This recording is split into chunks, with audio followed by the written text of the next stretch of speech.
kitab Tauhid bersama Ustaz Dr. Samun Iman. Beliau masih insya Allah masih di perjalanan. Biasanya dari pagi subuh di At-Tauhid Pondok Chandra, lalu kemudian balik lagi ke Sepanjang barengan, dan baru hadir di tempat kita. Kita manfaatkan kajian kita pada pagi hari ini. Insya Allah ini ada di dalam surat At-Taubah ayat 105 barangkali kalau tidak salah. Allah Subhanahu wa taala berfirman, A'udzu billahi minasyaitonir rajim.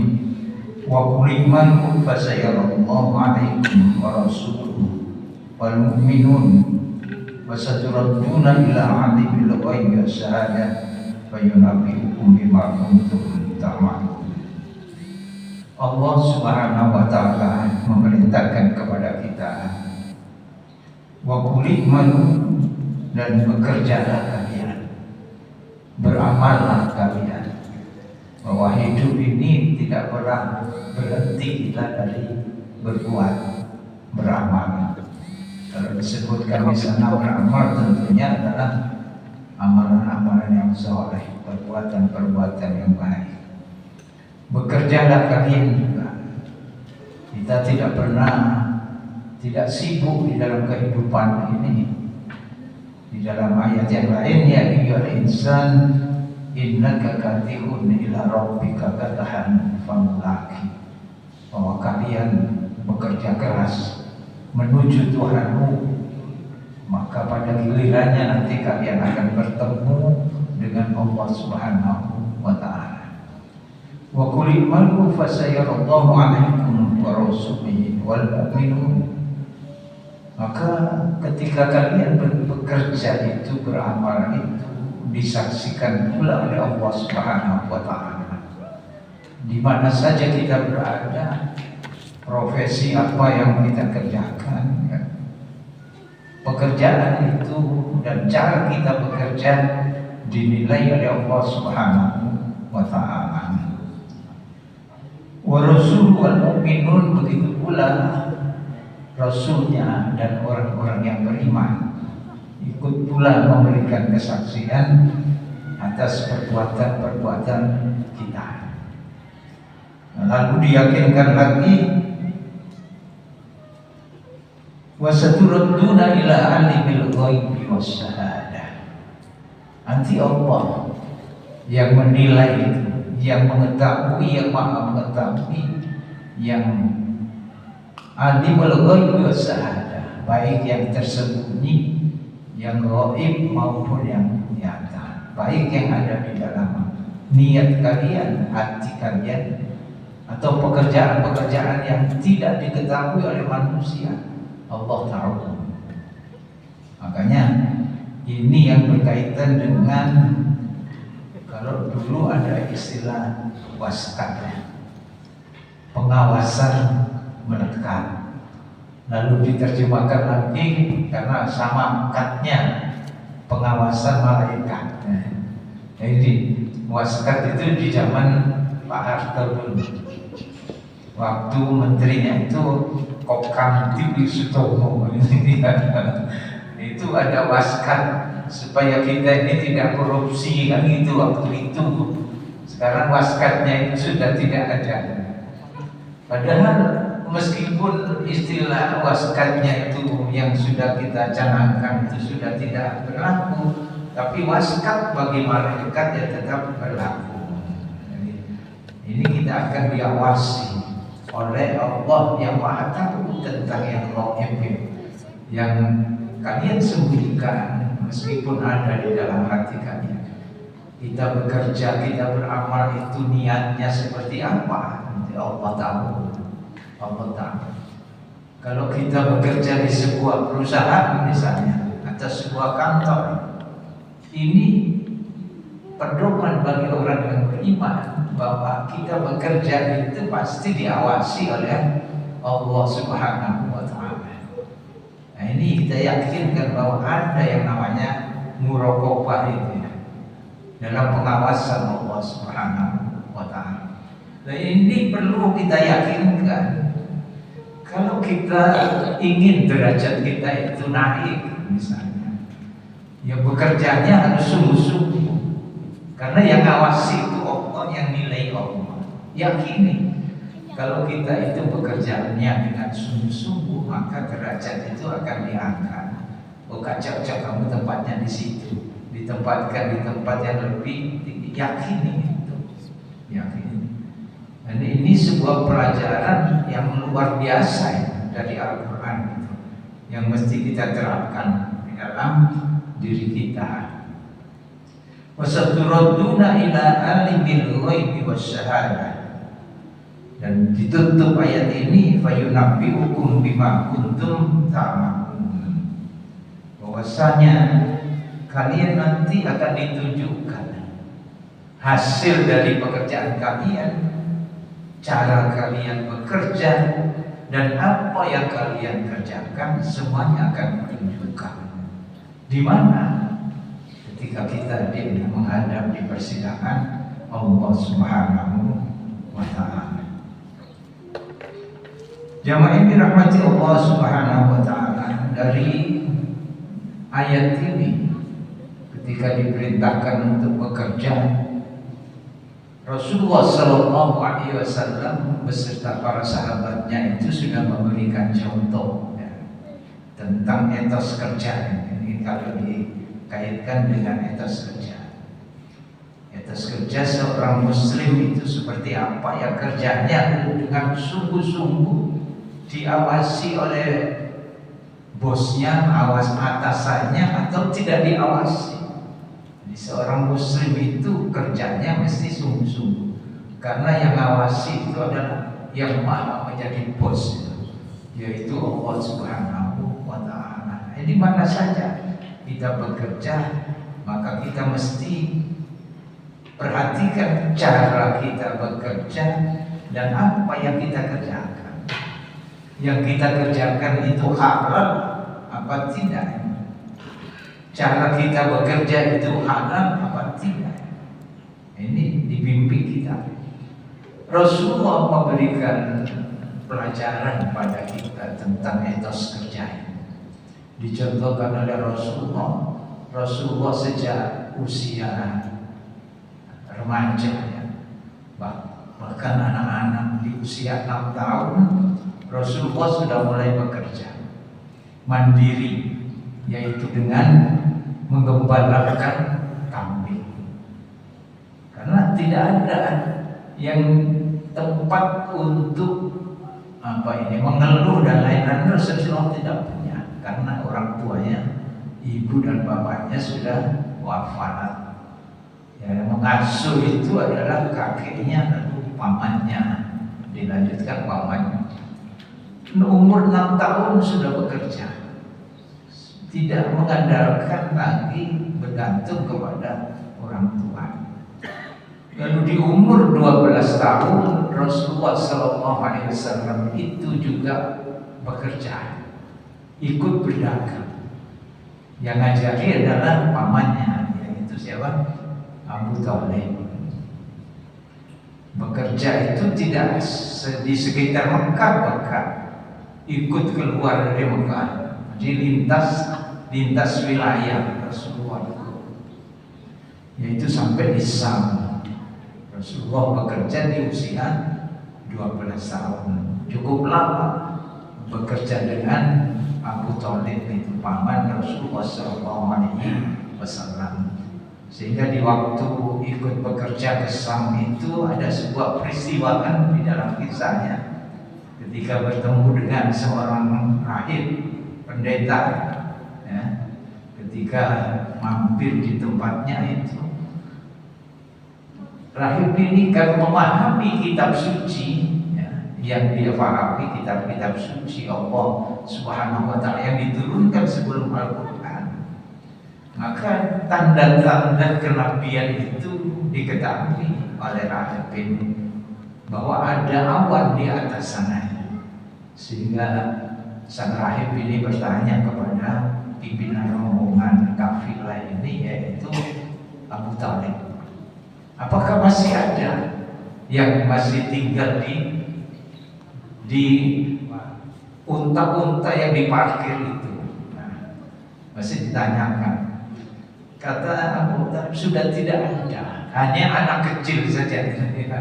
Anak kecil di usia 12 tahun masih anak kecil, hanya anak kecil saja.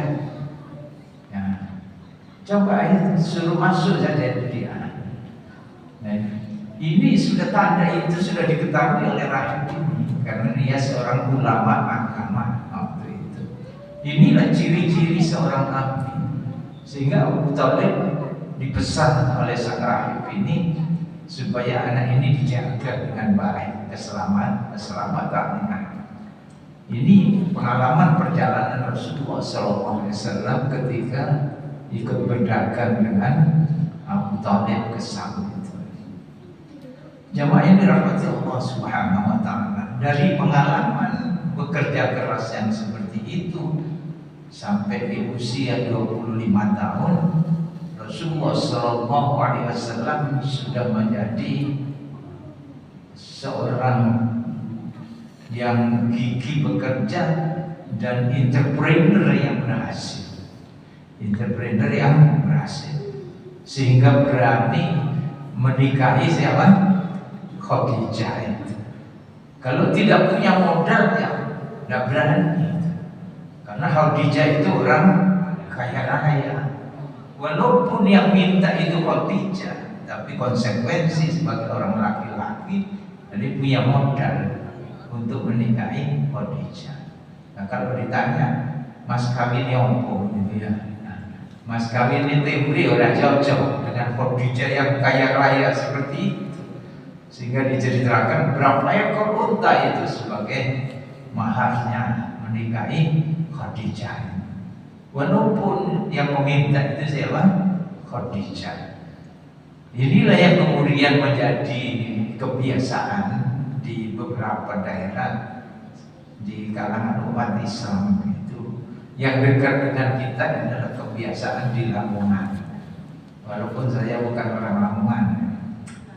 Di Lamongan itu ya ada cara ini yang dikembangkan itu, yaitu yang istilah kita yang di Jawa itu adalah unggah-unggahi.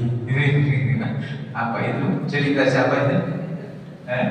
Adik-adik luput. Itu. Jadi unggah-unggahi itu di Lamongan masih berlaku.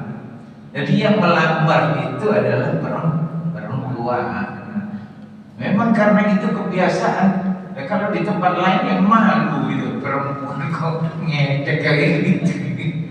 Gitu ya. Ini karena kebiasaan begitu. Kalau tidak melamar ya dijogo wong liya kan gitu ya. Harus punya keberanian. Perempuan juga punya hak untuk memilih, bukan hanya ditunggu untuk dipilih. Perempuan punya hak itu. Dan sekarang ini sudah mulai banyak sebetulnya yang perempuan-perempuan yang coba-coba memilih, bukan nunggu dipilih ya itu. Ini Rasulullah menjadi entrepreneur yang berhasil, sehingga kekayaannya sudah cukup banyak untuk menikahi Khadijah. Jamaah yang dirahmati Allah Subhanahu wa Ta'ala, dari contoh-contoh yang dilakukan oleh Rasulullah SAW inilah yang kemudian mengilhami para sahabat Rasulullah SAW yang juga ikut bekerja keras. Di antaranya adalah sahabat Abdurrahman bin Auf radhiyallahu anhu, misalnya yang terkenal. Ada Utsman bin Affan radhiyallahu anhu. Ini ketika di Mekah, Abdurrahman ini sudah berhasil sebagai entrepreneur itu, pengusaha itu. Lalu kemudian ada perintah hijrah ke Madinah, maka kekayaannya seluruhnya ditinggalkan di Mekah. Karena ketika disuik dengan orang-orang kafir, ketika berangkat ke Madinah ada dua pilihan, harta apa nyawa gitu, harta atau nyawa. Ya, harta ditinggalkan demi apa? Panggilan Allah Subhanahu wa Ta'ala, hijrah ke Madinah tanpa membawa apa-apa. Sehingga di dalam Al-Quran disebutkan bahwa orang-orang yang berhijrah itu, kalau kita buka di dalam surat Al-Hasyr ayat 9 berarti sana, itu disebutkan bahwa yang orang-orang yang hijrah itu adalah orang-orang yang fakir. Orang fakir itu orang yang tidak memiliki harta dan tidak memiliki mata pencaharian. Itu orang fakir. Jadi Rasulullah sudah memberikan contoh-contoh untuk bekerja keras seperti itu. Sehingga hal inilah yang dicontoh oleh Abdurrahman bin Auf itu, menjadi seorang pedagang yang ulung. Dari nol Abdurrahman bin Auf datang di Madinah tidak memiliki apa-apa, karena memiliki keahlian di dalam berdagang, maka dia kembangkan keahlian berdagangnya itu, yaitu berdagang di Madinah. Ketika ditawari, ini kisahnya cukup populer tentang Abdurrahman bin Auf itu ya. Dan bapak-bapak itu mendapatkan seperti Abdurrahman bin Auf ketika hijrah. Sebetulnya bapak-bapak, apa yang didapatkan ketika hijrah ke Madinah? Tidak punya apa-apa, tolak-toleh, tidak punya harta, tidak punya pasangan, karena pasangannya harus ditinggalkan di Mekah. Karena kabilahnya itu adalah orang-orang Quraisy kafir, musyrikin. Abdurrahman bin Auf sendiri berangkat ke Madinah. Bahkan ada kisahnya ketika berangkat di Madinah, karena sebenarnya orang kaya rakyat tidak pernah yang penuh fasilitas di Mekah, berangkat ke Madinah dengan susah payah, berjalan kaki dan lain sebagainya. Maka sampai di Madinah itu ceritanya sempat semaput di Abdurrahman bin Auf, ya, tidak sadarkan diri karena tidak pernah mengalami hal yang seperti itu. Lalu kemudian sesampai di Madinah, ketika termenungkan, Rasulullah itu mempersaudarakan satu persatu dari orang yang hijrah itu dengan orang-orang Ansor, yaitu orang Madinah yang beriman kepada Allah Subhanahu wa Ta'ala. Satu persatu dipersaudarakan. Ini cara Rasulullah supaya orang Madinah Ansar itu menanggung kehidupan orang-orang Muhajirin yang dipersaudarakan. Abdurrahman dipersaudarakan dengan orang kaya di Madinah yang bernama Sa'ad bin Rabi' Al-Ansari, dipersaudarakan karena orang kaya. Abdurrahman, Rasulullah tahu ini orang kaya itu kalau dipertemukan orang miskin ya nggak cocok gitu. Orang kaya yang dipertemukan dengan orang kaya supaya hidupnya terjamin kan. Lalu ketika Abdurrahman bin Auf ngelampun di Madinah, artinya tidak ada yang dikerjakan, datang ini Sa'ad kepada Abdurrahman. Wahai Sa'ad, kelihatannya kalau kok ngelamun saja di tempat ini. Kebetulan saya itu punya lahan ya, yang cukup luas, 2 kebun kurma. Memang di Madinah itu yang ada kurma. Ya. Nengok ke sana ada rumput-rumput itu kurma. Nengok ke sana ada rumput-rumput kurma. Tidak ada tanaman selain itu. Jadi punya kebun-kebun kurma. Jadi tempat di setiap kebun kurma itu ada sumber air di situ. Ada sumber air. Jadi kurma itu yang terkenal sebetulnya dari Madinah. Lalu kemudian punya 2 kebun kurma ini ditawarkan, diberikan kepada Abdurrahman. Ya Abdurrahman, aku punya 2 kebun kurma ini, kamu kelola 1, kamu miliki. Lalu tidak hanya itu, saya punya istri lebih dari 1 ya. Kamu pilih ya saya salah 1 dari istri, engkau nikahi. Apa kata Abdurrahman? Ya, masih ingat apa yang disampaikan oleh Rasulullah SAW. Rasulullah mengatakan yadul ulia khairun min yadul suflah. Tangan di atas itu lebih mulia dibandingkan tangan di bawah. Itu pedoman Abdurrahman tanpa mengurangi rasa hormat saya. Mudah-mudahan hartamu barokah bagi keluarga semuanya. Tunjukkan saja saya itu pasar di Madinah. Saya akan mengembangkan keahlian saya untuk berdagang di Madinah. Jadi disitulah dalam tempo yang tidak terlalu lama Abdurrahman ini di atas kehendak Allah tentunya, karena hartanya sudah banyak yang ditinggalkan di Mekah diganti oleh Allah Subhanahu wa taala di Madinah. Nah, kalau kita tanpa berkorban begitu, barangkali juga sulit untuk mendapatkan harta ketika berdagang. Allah mudahkan perdagangannya di Madinah, diberikan harta yang berlebih, kaya raya, sehingga Abdurrahman ini menjadi penyokong terbesar di dalam dakwah Rasulullah SAW. Kisahnya cukup panjang, bahkan ketika Rasulullah sudah wafat itu pernah mengatakan kepada Ibunda Aisyah radhiyallahu anha, kan dikatakan di dalam kisah hadis itu orang miskin itu lebih dulu masuk surga dibandingkan dengan orang kaya, karena hisabnya itu dari mana kau dapatkan dan kemana kau belanjakan, itu di hisabnya itu luar biasa.